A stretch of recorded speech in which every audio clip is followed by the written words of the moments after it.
पुरुषोत्तमा। जो मोक्ष के अभिलाषी हैं वह 1 लाख डाब जानते हैं, डाब, इसके द्वारा शिव का पूजन करें। शिव की पूजा में सर्वत्र लाख की ही संख्या समझनी चाहिए। भोलेनाथ 1 लाख से बड़े अति प्रसन्न होते हैं। आयु कामो भवेद्यो वही दुर्वा भी पूजनम चरित। दुर्वा अलग होती है और डाब अलग होता है, कुसा डाब। तो 1 लाख डाब के द्वारा शिव की पूजा की जावे तो उससे क्या मिलता है? उससे मुक्ति मिलती है। और आयु की चाहने वाले लोग 1 लाख दुर्वा द्वारा महादेव की पूजा करें। जिनको उम्र चाहिए, लंबी उम्र जीना चाहते हैं, तो 1 लाख दूर, यही घास अपने यहाँ दुर्वा कहते हैं, 1 लाख दुर्वा से भगवान का पूजन करें। पुत्र कामो भवेद्यो वही धतूरा कुसुमश्चरेत। जिन्हें पुत्र की अभिलाषा है वह धतूरे के 1 लाख फूल भगवान महादेव को चढ़ाए। जिनके बच्चे सेट नहीं हो रहे हैं, जिनके बच्चे माता पिता की बातें ही नहीं मान रहे हैं, अपनी मनमानी कर रहे हैं। सुबह मैं रोज 9:30 से 10 भक्तों को मिलता हूँ और ज्यादातर ऐसे आपके यही प्रश्न होते हैं, बच्चा बात मानता नहीं है, अपने मन हिसाब से चलता है, उसके लिए क्या करें? तो यहाँ लिखा पुत्र कामो भवेद्यो वही धतूरा कुसुमश्चरेत। माता पिता महादेव के ऊपर धतूरा चढ़ाते हैं, इसका असर उनकी औलाद के ऊपर होता है। आप कहोगे कि हम करें और बच्चों को फल मिले, ऐसा कैसे हो जा सकता है? चेक के ऊपर आप साइन कर देते हैं, जब पैसा ट्रांसफर हो जाता है दूसरे के खाते में और तुम संकल्प कर डालोगे तो तुम्हारे किए गए सत्कर्मों का पुण्य दूसरे के पास क्यों नहीं जाएगा? बिल्कुल चला जाएगा, बिल्कुल पक्का चला। बाड़े हैं पुत्र पिता के धर्म, माता पिता के धर्म से बच्चों को बड़ी गति मिलती है। राम जी वनवास में थे, महात्मा अगस्त से मिले। सुनो ये बात, महात्मा अगस्त ने कहा, राम तुम कितने भाग्यशाली हो, तुम्हारे पास कितने पुण्य हैं। इन साधुओं का तुम दर्शन कर रहे हो जो गुफाओं में से कभी बाहर नहीं निकलते। राम रो पड़े, गुरुदेव अगस्त जी के चरण पकड़ लिए, कहा गुरुजी इसमें मेरा तो कुछ भी नहीं है, जो मेरे माता पिता ने तप किया है, उन्होंने पुण्य किए हैं, आज उनके बेटे उन पुण्यों के परिणाम को प्राप्त कर रहे हैं। माता पिता के राम बोले, आप अपने बच्चों की खूब गति तरक्की चाहते हैं तो इसका असर बिल्कुल हो जाएगा। कौन सा धतूरा? धतूरा भी 2 तरह का होता है, एक का डंठल लाल होता है और एक का श्वेत होता है। तो इसमें लिखा है कि लाल डंठल वाला धतूरा भगवान को चढ़ाइए। रक्त दंडस धतूरा पूजने सुबदस्मृता। शिव की पूजा में लाल डंठल वाले धतूरे के फूल को ज्यादा शुभदायक माना गया है। अगस्त कुसुमश्चैव पूज समय दिशा। 1 अगस्त का फूल होता है। अगस्त किसे कहते हैं? अकौए को। ये तो धतूरे का हो गया, पहला लाल डंड वाला वो हो गया धतूरा। धतूरे का फूल अलग होता है और अकौआ का अलग होता है। आप ग्रामीण लोग हैं तो आपको पता ही है। तो जो आक का फूल है, अकौआ का जो फूल है, इसकी बड़ी विशेषता है। अकौए की तो छोटी छोटी डंठलें ऐसी महादेव को चढ़ाई जाती हैं, उसकी माला बना करके। हाँ ये देखो, ये है तो मेरे पास अकौआ के पत्ते हैं, कोई माला सज्जन बना करके लाए आँख के। इसको अगस्त फूल कहते हैं, अगस्त का वृक्ष कहते हैं। इसकी बड़ी महिमा है। इसको जब ऐसे खोल दोगे तो उसमें से रुई सी निकलती है। अकौए के फूल को वो बंद होता है, उसको ऐसे खोलेंगे तो उसमें से रुई टाइप की निकलती है। रुई नहीं होती, वो रुई जैसी होती है। इसकी बड़ी करामात है इस रुई की। यदि किस नारी की कोख को किसी ने बांध दिया है और उसको बच्चे नहीं होते या गर्भ में ही समाप्त हो जाते हैं, तो ऐसा अकौए की रुई की बत्ती बनाकर और चमेली का तेल भगवान महादेव के दरबार में ये जो जलाई जावे तो नारी की बंधी हुई कोख खुल जाती है। इतनी बड़ी महिमा इसकी। इसलिए तो मैंने कथा के पहले दिन बोला था कि हे गोंडा के मान भावो, यदि इस कथा से आप चूक गए तो बहुत बड़ा घाटा हो जाएगा, समझ ले। अब हमारे पास 4 ही दिन की कथा है, आज से 4.5 समझ लो। इस कथा को छोड़ नहीं देना, बहुत अद्भुत है कथा। तो वर्णन किया गया अगस्त कुसुमशैवा पूज का समय दशा, अगस्त के फूलों से पूजा करने वाले पुरुष को महान यश की प्राप्ति होती है, बहुत यश मिलता है। अब और आगे सुन लो, 28 नंबर का श्लोक है। लोग पीछे पड़ गए हैं तुलसी के पीछे, कहते हैं महादेव के ऊपर तुलसी मन चढ़ा देना, नहीं तो बहुत बड़ा नुकसान हो जाएगा। मैं रोज चढ़ाता हूं, मेरा तो आज तक हुआ नहीं नुकसान। श्री शिव महापुराण की रुद्र संहिता के सृष्टि खंड के अध्याय नंबर 14 के श्लोक नंबर 28 में यह लिखा है कि भगवान शंकर को तुलसी चढ़ा दोगे तो संसार के भोग वस्तुएं मिल जाएंगी, और नारायण को तुलसी चढ़ा दोगे तो मोक्ष मिल जाएगा। ये स्पष्ट है। भुक्ति मुक्ति फलम तस्या तुलस्या पूज्य दधि।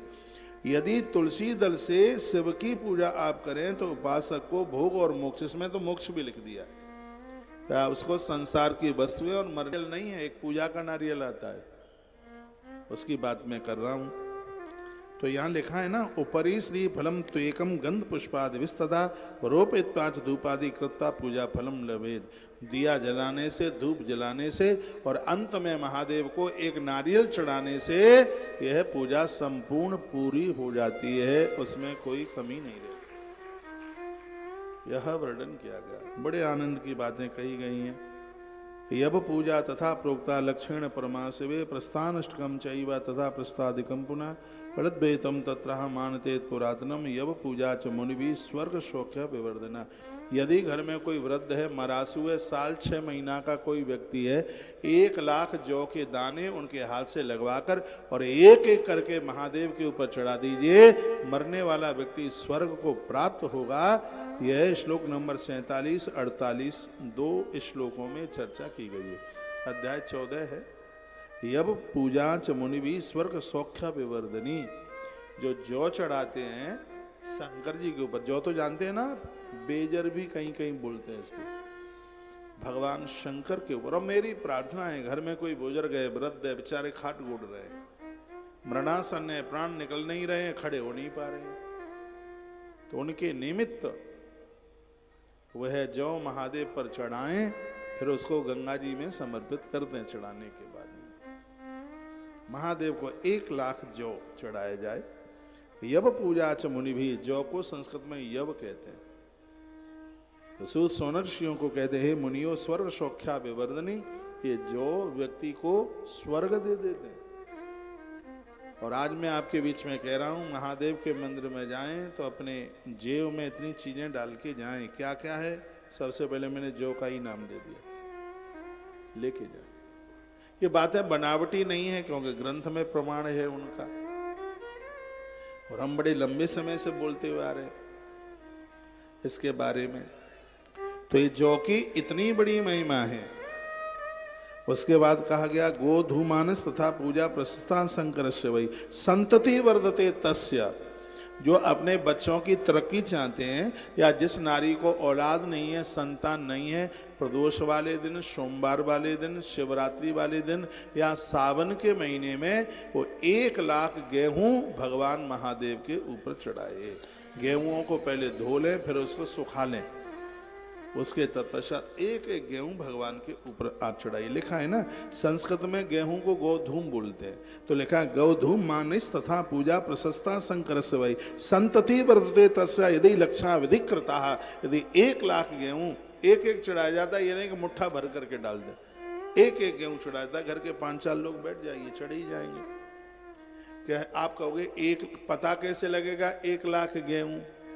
तो मैं आपको बता देता हूं, 100 ग्राम गेहूं तोल लो। पहले आप तराजू में 100 ग्राम गेहूं तोल लो, और उनको फिर आप गिन लो, सब बैठ के गिन लो 100 ग्राम गेहूं को। मान लिया जाए कि 100 ग्राम गेहूं में 1000 दाने बैठे, 1000 दाने बैठे गए 100 ग्राम में, तो सीधी सी बात है, तो 1 किलो में कितने हो जाएंगे? 10,000 हो जाएंगे। और 10 किलो में कितने हो जाएंगे? 1 लाख हो जाएंगे। गिनती हाली हो गई, देर क्या है उसमें। इसी तरीके से इसकी माप होती है, इसको तौलना इसी तरीके से होता है। 50 ग्राम तौल लो, फिर उसका गुणा भाग कर लो। ब्याज के पैसा का तो हाल गुणा भाग कर लेते हो, तो इसका भी कर लोगे, बिल्कुल कर लोगे। तो मैं ये कहूँगा, बच्चों के उत्थान तरक्की के लिए, वंश वृद्धि के लिए ये गेहूं गोधूम नास तथा पूजा प्रशस्ता शंकरस्य वै संतति वर्धते तस्य यदि लक्षा अवधिकृता। तो 1 लाख गेहूं से भगवान महादेव की पूजा करें, भगवान शिव अति प्रसन्न हो जाएंगे। देखो आपके बगल में कोई सो तो नहीं रहा है। कथा में सोने वाले बनते हैं सांप, और सोने वाले के बगल में जो बैठे, हाँ, वो बनते हैं सपेरा। यदि किसी को झपकी लगे तो थोड़ी कोनी मार दो, कह दो जी जी तुम तो सांपिन बनोगी, लेकिन हमें सपेरिन तो ना बनाओ। सावधानी हटी, दुर्घटना घटी।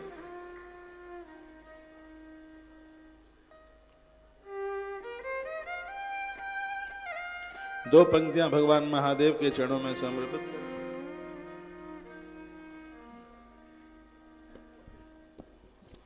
भोले तू सुंदरम, बहुत अद्भुत। आहा, अनूप जलोटा जी ने क्या अद्भुत जो भजन गाए हैं, महादेव को समर्पित किए हैं, लाजवाब। भोले तू सुंदरम, स्वर्ग मन मेरा मंदिर, शिव मेरी पूजा। मस्ती के साथ 2 पंक्तियां गुनगुना दी। मन मेरा मंदिर, शिव मेरी पूजा। मन मेरा मंदिर, शिव मेरी पूजा। शिव से बड़ा नहीं कोई दूजा। बोल सत्यम शिवम, बोल तू सुंदरम। बोल सत्यम शिवम, बोल तू सुंदरम। मन मेरे शिव की महिमा के गुण गाया। मन मेरा मंदिर, शिव मेरी पूजा।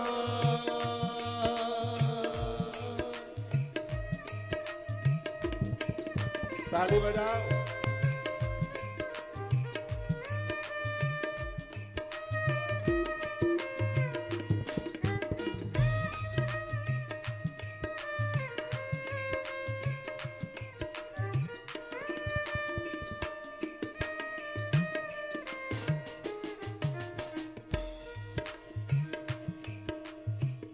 पार्वती जब सीता बन कर जय श्री राम के सम्मुख आई।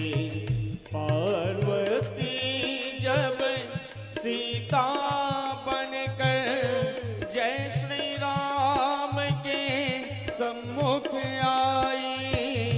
राम ने उनको माता कहकर शिव शंकर की महिमा गाई। शिव भक्ति में सब कुछ सूझा। शिव भक्ति में सब कुछ सूझा। शिव से बड़ा नहीं कोई दूजा। बोल सत्यम शिवम, बोल तू सुंदरम। मन मेरे शिव की महिमा के गुण गाया। मन मेरा मंदिर, शिव मेरी पूजा।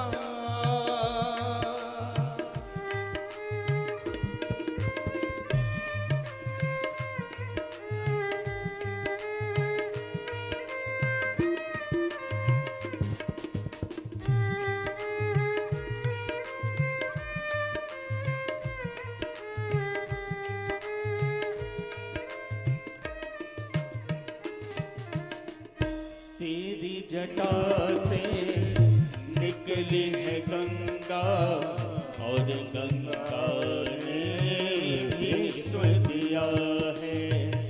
तेरी जटा से निकली है गंगा और गंगा ने भीष्म दिया है।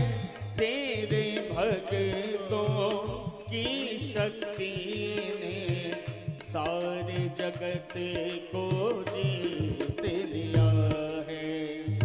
तुझको सब देवों ने पूजा, तुझको सब देवों ने पूजा। शिव से बड़ा नहीं कोई दूजा। बोल सत्यम शिवम, बोल तू सुंदरम। मन मेरे शिव की महिमा के गुण गाए जा। मन मेरा मंदिर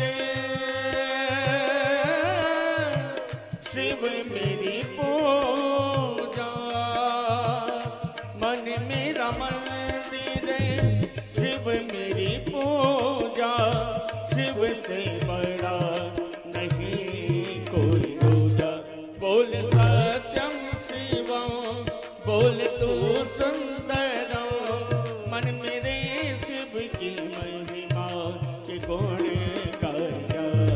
बोल सत्यम शिवम, बोल तू सुंदरम। मन मेरे शिव की महिमा के गुण गाया। बोल सत्यम शिवम, बोल तू सुंदरम। मन मेरे शिव की महिमा के गुण गाया। बोल सत्यम शिवम, बोल तू सुंदरम। मन मेरे शिव की महिमा के गुण गाया। बोल सत्यम शिवम, बोल तू सुंदरम। मन मेरे शिव की महिमा के गुण गाया। बोलिए शंकर भगवान की जय हो। तो आप सुन रहे थे गोधूम यानी गेहूं भगवान को चढ़ाने से अपने घर में एक पूजा की थाली बना लीजिए। रोज आप पूजा करते ही हैं तो इसमें ये चीजें रखिए। चावल लक्ष्मी की वृद्धि करता है। बिना टूटा चावल शंकर जी को आप चढ़ाते हैं तो इससे धन की वृद्धि होती है। थोड़ा सा उसमें घृत मिला लें, घी मिला लें, फिर भगवान के ऊपर आप चढ़ाइए। ये भी 1 लाख चावल चढ़ाए जाते हैं। और आप चने की दाल भगवान को चढ़ाते हैं। इससे आपके बच्चों का विवाह समय पर हो जाता है। और देखिए हर काम समय पर हो तभी वो बढ़िया लगता है। साबुत चना नहीं, चने की दाल जिसके ऊपर छिलका ना हो, और वह शिव जी को चढ़ाया जाता है। इससे घर की गृहिणियां सुखद जीवन जीती हैं। अगली बात बताइए, कहा गया मुदगानाम पूजने देवः शिवो यक्षति वही सुखम। घर में कलह नहीं होगा, साबुत मूंग भगवान को चढ़ाएं। ना बाप बेटे में लड़ाई होगी, ना सास बहू में लड़ाई होगी, ना पति और पत्नी में लड़ाई होगी। ये श्लोक नंबर पढ़ लेना अपने घर जा करके।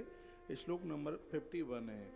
ये परिवार को सुख देने वाली है मूंग, साबुत मूंग भगवान को चढ़ाई जाती है। तो एक एक चीज का वर्णन भगवान व्यास ने किया है।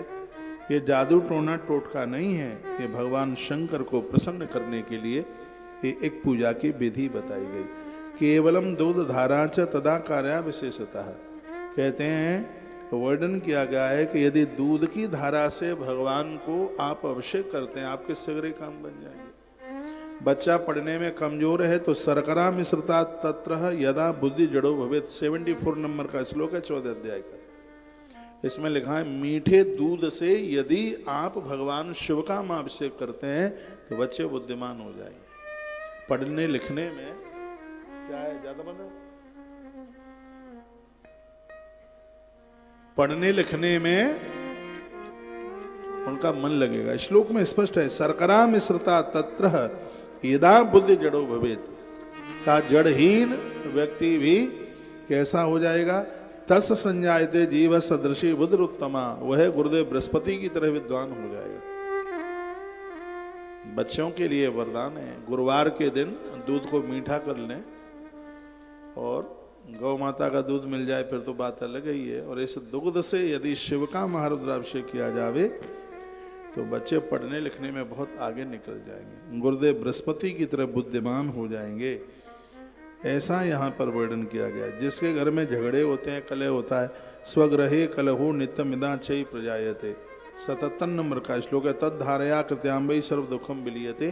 तो उनके घर में ऐसा वो कर लें, क्या कर लें, पानी की धारा से, जल धारा से भगवान शिव का अभिषेक करें, आनंद हो जाएगा। धारा गंगा जल शैवा भुक्ति मुक्ति फलप्रदा। गंगा जल से शंकर जी का स्नान कराने से भुक्ति और मुक्ति सब कुछ प्राप्त हो जाता है। गन्ने के रस से संपदा की प्राप्ति होती है।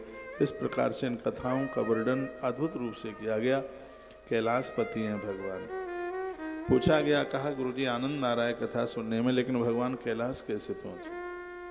ये तो कथा आपने बताई ही नहीं। काशी वाले हमने शंकर जी का महात्म्य कथा सब सुना, लेकिन भगवान भोलेनाथ कैसे पहुंचे वहां पर, ये आप बता दें। कैलाशपति कैसे बने, अब ये आप सुन लीजिएगा। बहुत बड़ी अद्भुत कथा है और बहुत ही ज़्यादा विशेष है, क्योंकि हम हिंदुओं के लिए सर्वोच्च सबसे बड़ा तीर्थ है तो वो कैलाश मानसरोवर है। हिंदुओं का इससे बड़ा कोई तीर्थ नहीं है।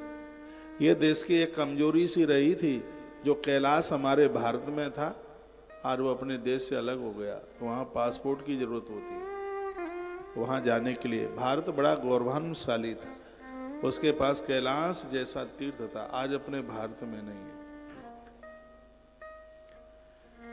हम बड़े भाग्यशाली हैं कि हमारे पास कश्मीर है। महात्मा कश्यप की बसाई हुई कश्मीर है, ये इसमें हमारी बाप होती है। कश्मीर को बचाने के लिए यदि प्राण भी चले जाएं तो कोई चिंता की बात नहीं है। हम कश्मीर नहीं देंगे किसी को। कश्मीर हमारी आन बान और शान है।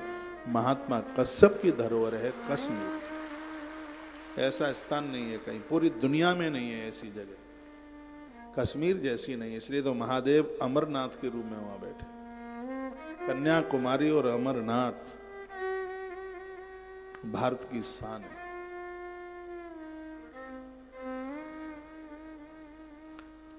भगवान कैलाशपति कैसे बने, संक्षेप में सुनाई देता हूं। कार्यकर्ताओं से मेरा निवेदन है, पानी की बोतलें बिल्कुल नहीं बांटी जाएंगी। आपको पता, हमने पहले ही दिन निवेदन किया था। प्रार्थना है हमारी, बिल्कुल नहीं दीजिए। मान लेते हैं, कोई बात नहीं।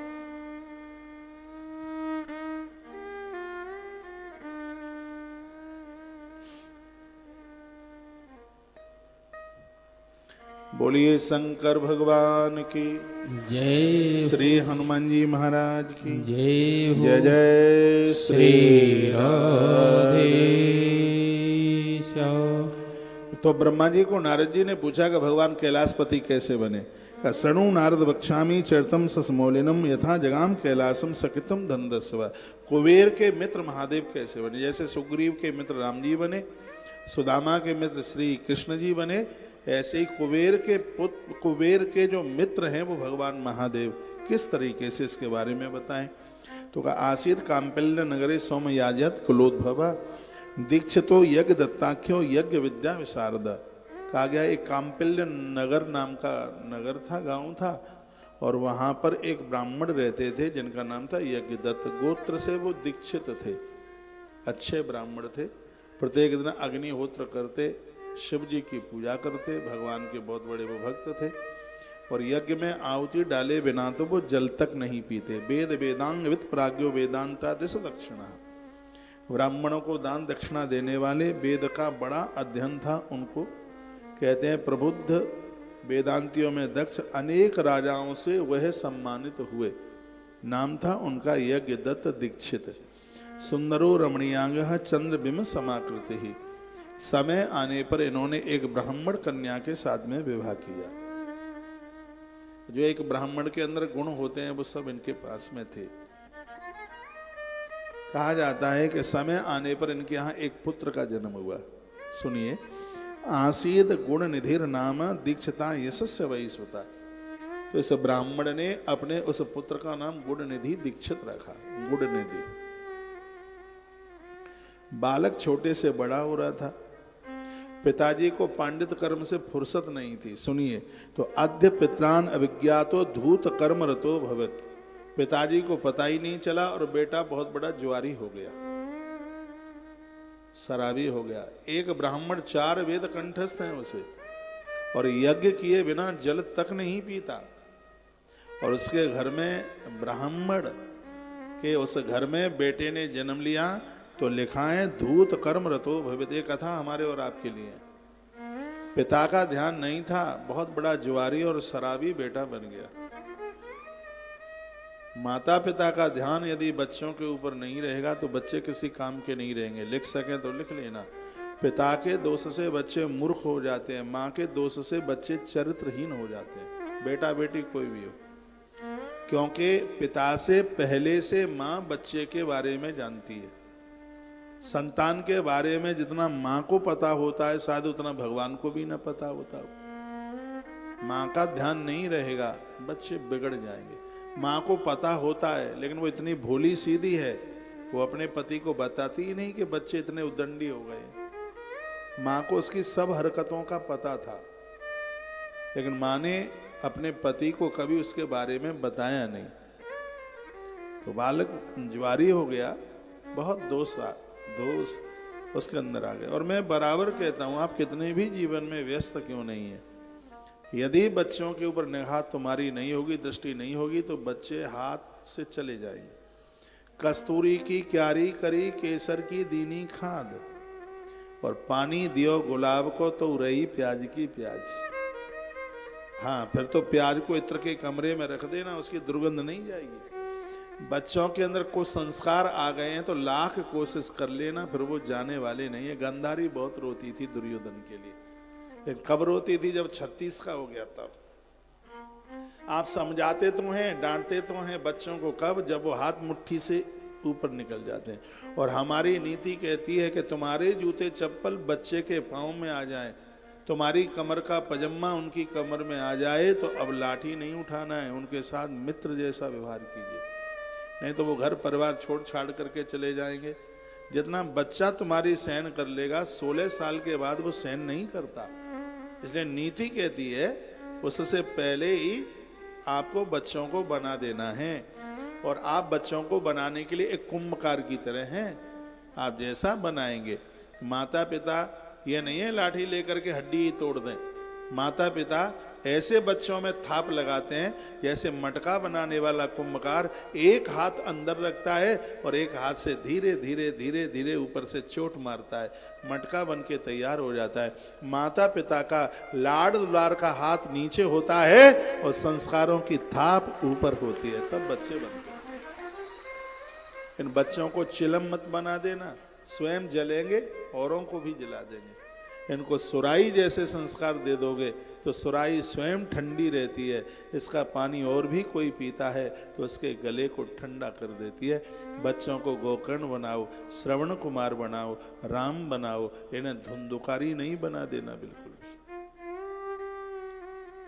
लेकिन आज का यह दुर्भाग्य है कि माता पिता बच्चों के मारे कांपते हैं, डरते हैं।